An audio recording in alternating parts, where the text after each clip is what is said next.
Hey, welcome to this brief vlog on the matter of culture making. One of the things in Crest Leadership that we dive into within both our cohort as well as our MCL is the matter of how we navigate culture, but how also we work with others to change culture if needed.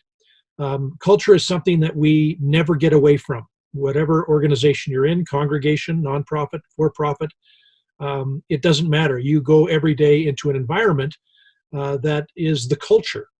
And we often wonder, well, what makes up a culture?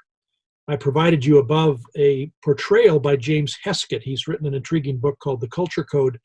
And it's one way in one diagram to capture the elements of culture. In the present environment that you're in, there are things that are very visible, the artifacts, the visible things that make up how you represent your organization.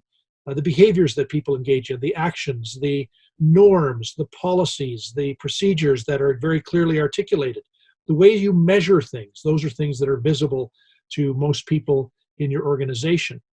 But there's a deeper level of culture, and these are less visible. These have to do with our beliefs and our values that often are rooted to our beliefs, but then below all of those beliefs and values are fundamental, basic, deep assumptions that we make about how it is that our organization is to run and who we're to be, how we're to engage in the world. And often what we do with culture changing is we try to change the things that are most visible, thinking we're going to get at deep cultural change. Actually, we need to get down to our levels of basic assumptions and beliefs and values that drive what we do above the waterline. So Heskett points out that the difficulty of changing things within an environment easier at the artifact level.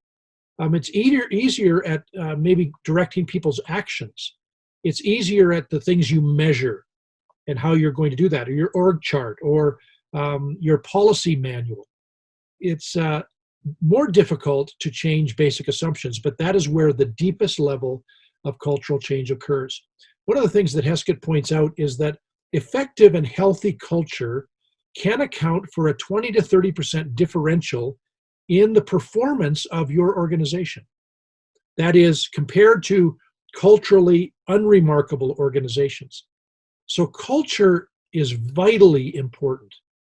And we're going to look at in the next vlog at then the question, well, then how do you go about creating a more effective culture?